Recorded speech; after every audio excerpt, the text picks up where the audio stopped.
Hey everyone, super excited to bring you another incredible training from our Friday Connect training series. For those of you that are new to the channel, we host these every single Friday at 12 p.m. Eastern, completely for free.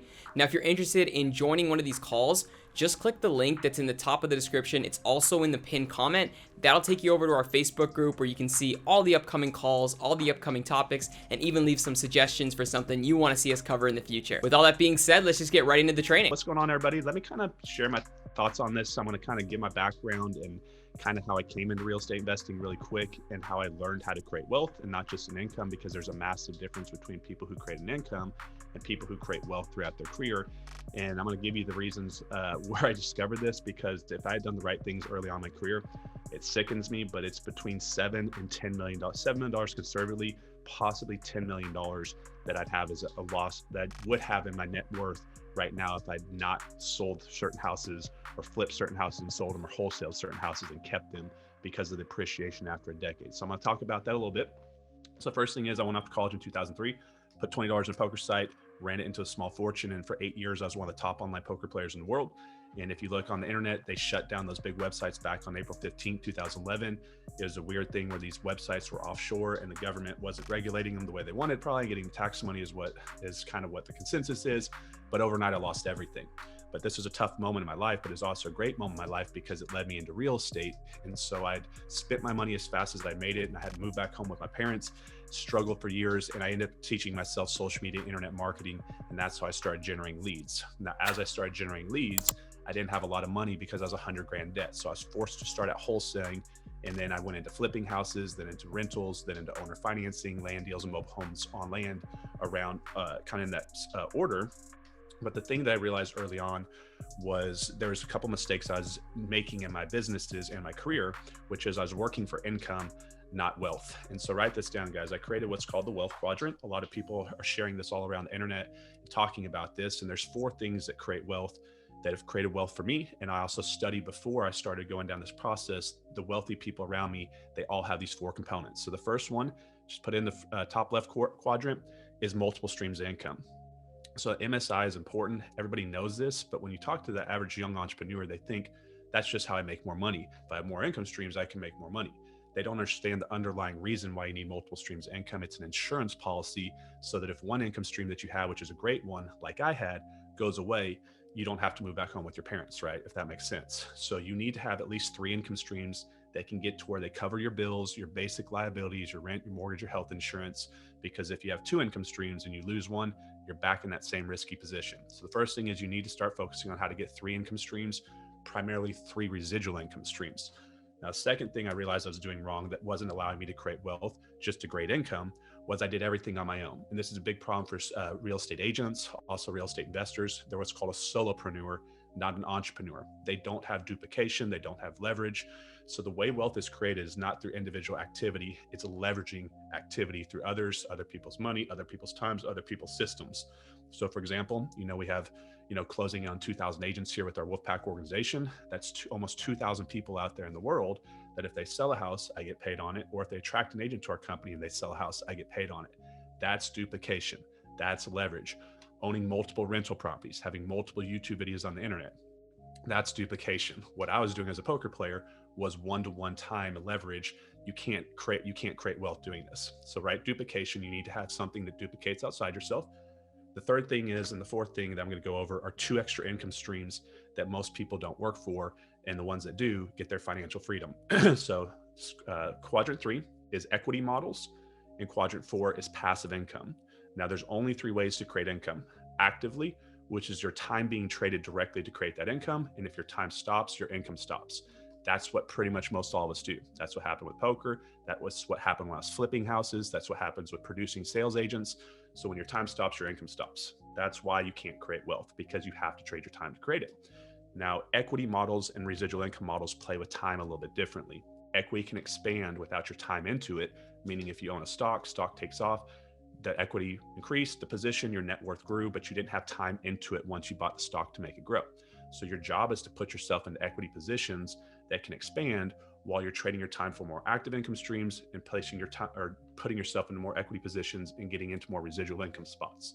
So you had a rental property appreciates over time, like a decade, And that's how I missed out on almost $10 million in appreciation, because I flipped these houses. And we're going to get into which houses I keep and which houses, and how I kind of analyze these in a second.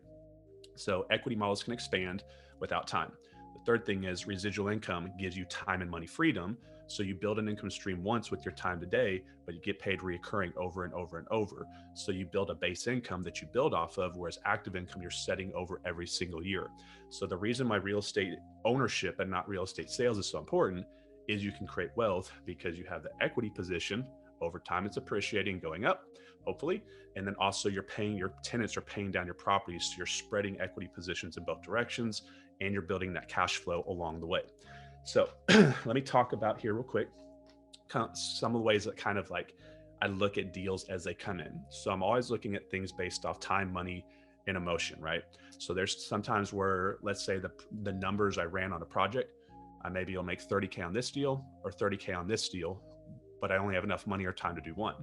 What am I going to look at? I'm going to look at the amount of money I need to put in the rehab. I'm going to look at the time it's going to take to do it. I'm going to look at the distance from the property I'm going to have to go to. And a lot of different variables are going to go into this. But when we're marketing, I do a lot of like shotgun strategies, meaning overall market strategies. So the leads that are coming in could be $1 million properties, 100K properties, all sorts of different properties in between. So when these leads come in, how do I decide if I'm going to flip the house or keep the house? So let's look at price points real quick. First thing is you need to understand not all properties cash flow. Not all properties you can rent and turn to a cash flow positive property. So in my market and a lot of markets around the country, that kind of cash flow range is about 200 to maybe 275 in some markets, depending on the price of depending on taxes, county taxes, the type of interest rate that you can get as far as a loan goes. But most people kind of cap out around the 225, 250K mark if you're doing a traditional deal, unless you're just buying it super discounted. And that's because once you have your PITI and what you can rent it for, you may not bring enough cash flow in. So anything that's usually 250 and up, this automatically goes into what we consider a flip property, or house that I'm just going to buy and close and put back on the MLS. Now, if they come in under 250, now I want to look at a number of variables to see if this is one I want to keep. Now, the thing about your keeper properties is you can't keep everything. You should try to keep everything, because what happened to me was I flipped and sold a lot of houses. Yeah, I was making $20,000, $30,000, $40,000 today, but put this down on your paper, guys. Do you want a check today, or you want wealth tomorrow and your financial freedom tomorrow? Because what it takes to build a rental portfolio is discipline to walk away from short-term active income to build long-term equity residual income, if that makes sense. And it's a very tough thing to do, especially if you're struggling where you don't have a lot of money in your business. So the first thing is look at your working capital in your business. If you don't have a lot right now, don't be killing yourself to keep properties. Put a lot of time in your business, build your active income up, get a little nest egg up, because this is what you're going to use to generate more leads, to buy more houses. And as you start to get this side up a little bit, start with the mentality active to passive, flip a house, keep a house, right? So you need to start planning in your head, watching your bank account, knowing how many houses you could potentially keep. Are you going to self-finance these, leaving your own money in? Are you going to try to leverage them through a bank loan? So you know what you could potentially do as far as how many properties you could keep or hold with your own financial position. So don't rush into, just because numbers make sense on paper, keeping a house. The houses that I want to keep are going to be 1980 or newer. Now, a lot of my first rental properties were like 1920 houses, 1960, 1970 houses, but I'm trying to keep newer houses because I want lower long-term liabilities. I also want to make sure that they're competitive in the marketplace going forward. I want to make sure that they're structurally sound. So even though the numbers may work out good for cash flow, do I really want a house that's sitting on a hill or not structurally sound, where I'm always going to have issues and I'm always going to have to re-level the foundation? I'm always going to have drainage issues. So I'm looking at long-term liabilities. Does this property perform well? Are there going to be potential expenses that this house could have that aren't today but are tomorrow? Because these things are going to be big headaches. So for example, like if I have to, level the foundation or do something like this, think about the expense as compared to one I don't. So if it's going to be a property that I can level at one time and not repeatedly over time, I'm going to probably just sell that property, or if I'm not going to have to do a lot over time, I'm going to keep it. But if I think I will, I'm going to sell that property, if that makes sense. I'm looking for growing areas. I'm looking for data that shows that these areas are increasing in growth. And the way that you look at this, guys, is if they're small areas, you're going to start to see the first gas stations and first big chains come in, the Walmarts, the Home Depots. So if you're looking at small secondary and tertiary markets, which are the markets that are on the edges of the major market, if they haven't had any major activity and all of a sudden they're widening highways out there, or they're bringing in big corporate companies, national companies, what you know is there's been a ton of money invested behind the studying this by these big companies behind the scenes. If they're going to willingly put a Walmart in or widen roads, you don't even need to do your own research. That right there is these companies with billions of dollars saying we did it for you with our teams, and that area is about to explode. So I'm going to try to buy in the path of progression. So I'm going to start marketing in these areas if I'm trying to buy rental properties, because those markets can go up, if that makes sense. I'm looking for areas geographically fairly close to each other. I like to try to buy my properties in kind of the same area, even though like in the beginning I was buying rental houses all over the place. I think it's better to kind of have them close in a geographical area, because what happens is contractors are easier to get out there. It's easier to find people to work on them consistently, and your time's not spread all over the place, and you don't have all this chaos in your mind. So I try to build my rental portfolios in certain markets, not in all these different markets. And over time, I had to kind of sell off some and kind of reallocate where I was putting them.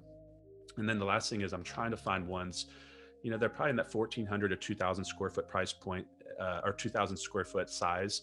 They're 3.242s. I don't like 3.1s. I don't like 2.1s, even though I've owned them. I've owned everything along the way. I want properties that have good layouts, nice curb appeal that will always, even if a market crashes, be appealing to the marketplace. A lot of people have properties right now that perform because of the type of marketplace we're in. But if the market turns, they're going to have a hard time keeping these properties rented, and people are going to turn over, if that makes sense. Okay. So the main thing is price point, and then also like your working capital, and then also, are you financeable? So some of the things that you guys can do when a property comes in is you need to decide how you're going to finance it, right? So what I did in the beginning was I wasn't bank financeable because I was $100,000 debt. I had to use joint venture partners. So if you can't use a bank and you don't have the money, what are the options that you guys can do? So the options that I had were I was either partnering with the homeowner, or I was partnering with a partner that had the money. So I was getting homeowners to owner finance their property to me. So if you guys don't have any money, that's not an excuse. People will sell their property to you. That homeowner can directly finance that property to you. So what I'd do is I'd start making offers to homeowners where I'd offer them a combination of offers, X amount down, no down, different interest rates, and I'd get the homeowner to owner finance the property to me, and I'd have a payment just like I would to the bank, but then I could go in and I'd rent it and I'd have a cash flow spread. So if you're not making an offer direct to the seller, guys, you need to start putting that in your arsenal, because you can pick up properties direct to the homeowner without a bank. The second thing is you can use a joint venture partner, someone that's going to come in and fund the deal. But the problem is when someone's going to fund a deal like this, they usually want 50% of the deal. So you're going to give up a lot of your first deals. So try not to do this very often, but this is one of the ways I got into my rental properties. And while I was doing this, I was flipping houses. So my kind of mentality was, flip a couple, keep one, flip a couple, keep one.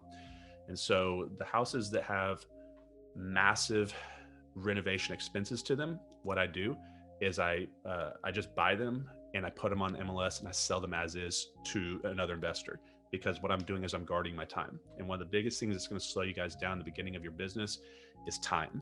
And this is renovating your rentals or renovating your house flips. The ones that are going to be like multi-month projects, huge renovation budgets, the easiest thing to do is take less profit today, but guard your time, because that time can be traded into generating more deals, if that makes sense. And so one of the things that slowed me down a lot was trying to do too many renovations at one time and too many projects at one time. I wish I would have not done so many of those big renovations. Instead of flipping it and making 50K, I'd rather sell it today and make 25K, save all that time over a 6-month window, trade that time back into generating 4 or 5 more deals that I can make 25 to 50K on, if that makes sense. So big major projects, massive issues, multi-level properties with structural issues, guys, I'd pass on those and just, or let another investor take those and pass them on. And then I'd be more looking at my rental properties versus structurally sound and layouts and things like that. So, okay. Right, just check my time here. Let's see. Okay. Now, when I look at a rental property, there's pretty much 3 ways I can do this. So like a lot of people use like the 1% rule you've heard about, which would mean that if it's $100,000 investment you have in the deal, it should rent for $1,000 a month. And the lower the price point, let's say if you're going down to 50,000, you should be looking more at like a 2% rule. You should be able to rent 1,000 property, or for $1,000, it's a $50,000 property. And as you go higher up in value, the 1% rule, you should go a little bit lesser, if that makes sense. So if it's a really low price point, you should be more on like a 2, maybe even a 3% rule. And the higher the price point, maybe it's 0.75 to 0.5 rule. Now, what I've always done is I've tried to have, once I finance out all my money. So what I do is a trip, you guys know, as the burst strategy or buy, fix, and refinance out. We're trying to find properties that I leave no money in or less than $10,000 in, that when I finance out, I have a minimum of $300 cash flow. So, and have a 20% equity position. So that's another way to analyze them. And the third way is just a net monthly cash flow way of analyzing it. So what I would do that way is I just simply run what I think my after repair value is once I fix up the property, what I think the bank will give me as far as a loan on it, which would be about 80 cents on the dollar. I'm going to go run those numbers and I'm going to get my PI, my principal and interest payment. And then I'm going to go and pull up the taxes on the realist tax or whatever you guys have in your MLS system to see what the annual taxes are. I'm going to figure out what my total PITI payment is with insurance. And then I'm going to go run the lease comps. And as long as I can make a minimum of $300, that's another potential way I was analyzing properties. So the 1% rule, the net monthly cash flow rule, I'd stay at least over 300. And then, which is kind of what the other one I was talking about. And then the last one would be the finance out rule with like the burst strategy, which is what percentage am I going to leave in that deal after I finance out? So let's say when I go to the bank, settled out everything, net, I have $10,000 left in that deal and it rents for $300 a month. What would $300 a month across 12 months be? It's $3,600 in cash flow throughout the year. Your dollar amount out of pocket is $10,000 out of pocket. So 36 into 10,000 is a 36% cash on cash return. So if you guys understand the rule of 72, divide that into it, and you can see how fast your money is going to double. So I'm trying to, when I do the cash on cash left in, if I'm going to leave my cash in a deal, I don't want anything less than 25% cash on cash return. Really, I'm trying to get, 50% cash on cash return, something like that. But the best thing is if you find a deeply discounted deal enough, you can actually finance out and put a check in your pocket. There's deals where you may be able to do a burst strategy property where the numbers work, where you're pulling out more money than you had in it. And that's even better because that's a non-taxable event when you're doing a refinance. So these are just some of the things I'm looking at when I'm analyzing properties in comparison to house flips. So big renovations, not touching them. Strong structurally sound properties and lower price point in good areas, these are the ones I'm keeping. And then anything in the price point above, you have to flip it and sell it because there's really no other option.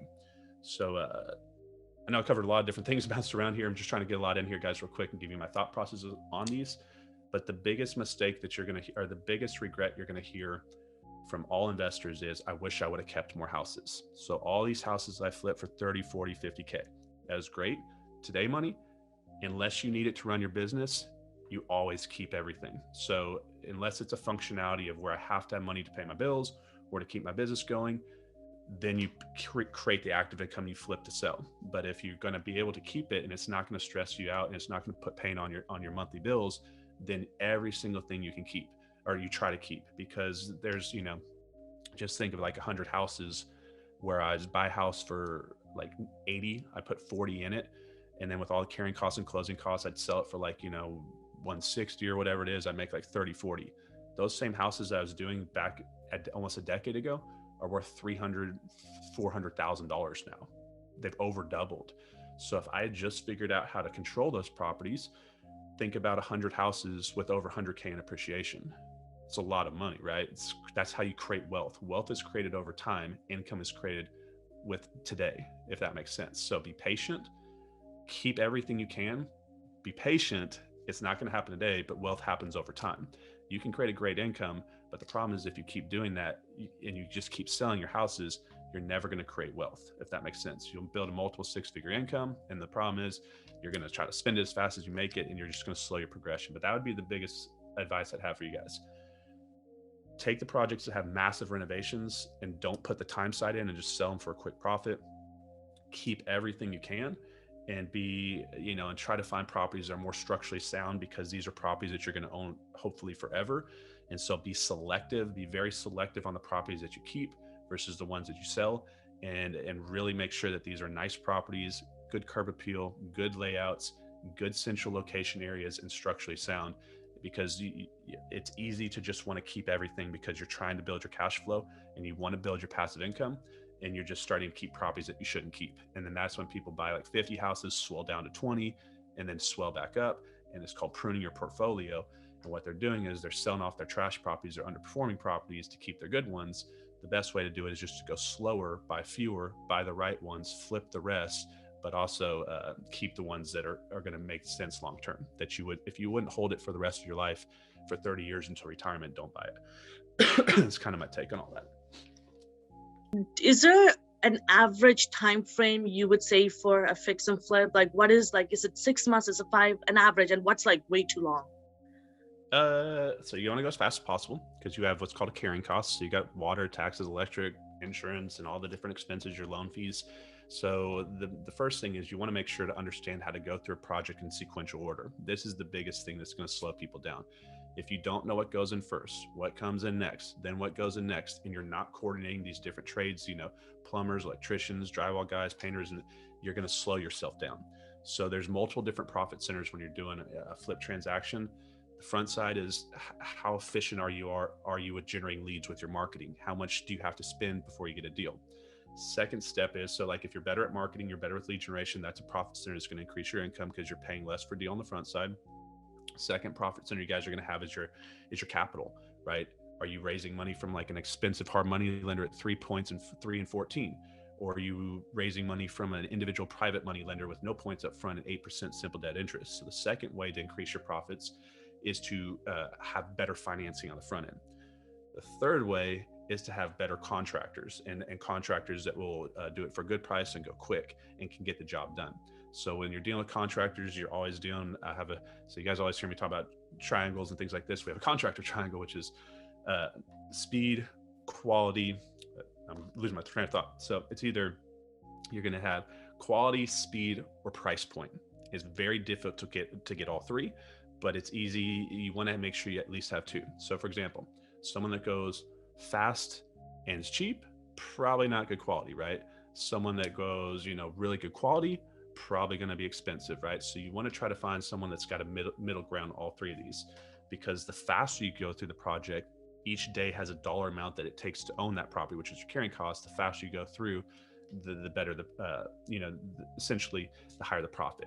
And then the fourth step is the exit strategy. Can you sell it? And that's what all you guys already are. Real estate agents, you should be able to sell the property at top dollar, right?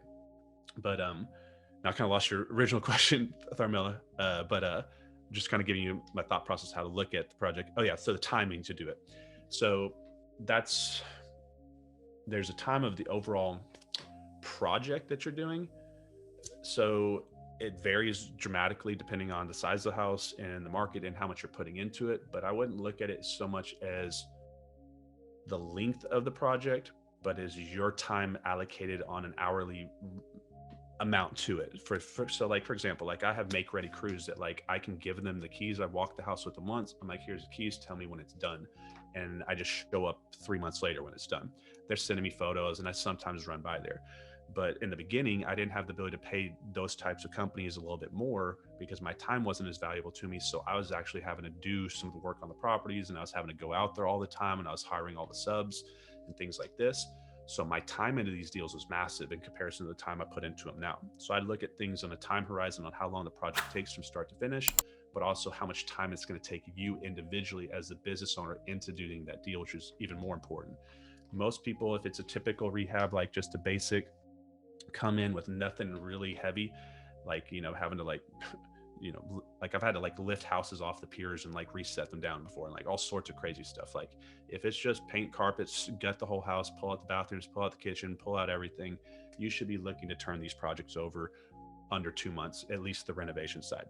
And when you get really good, you can knock them out in a month. On your first project, most people take 4 to 6 months at least, if not longer, to get it done because they're making all their mistakes. But as you do it more, you're going to get more efficient. So I like to buy a house, fix it up, put it on the market, closing out in under 4 months is really what I'm trying to do. And you're going to have different stages of where all your projects are at. You may have 12, 13, 18 houses being flipped at one time. Some are in the acquisition process of closing on them and financing them. Some are in the middle of the renovation. Some are in the process of selling them. And you're going to have a pipeline where each of them are kind of transitioning through. But you should be trying to get in and out in under 4 months is kind of what I've always tried to do. Thanks so much for watching. I hope you learned something useful. If you're interested in partnering with our record-breaking organization, the Wolfpack, here at eXp Realty completely for free, just click the link that's in the pinned comment. We can set up a time to talk and we can see whether or not we'd be a good fit for each other. If you're new to the channel, do me a favor, click the like button down below and make sure to subscribe. We're going to be posting videos like this on the channel every single week. And be sure to join the Facebook page. The link is in the top of the description. It's also in the pinned comment. Thanks for watching. I'll catch you next time.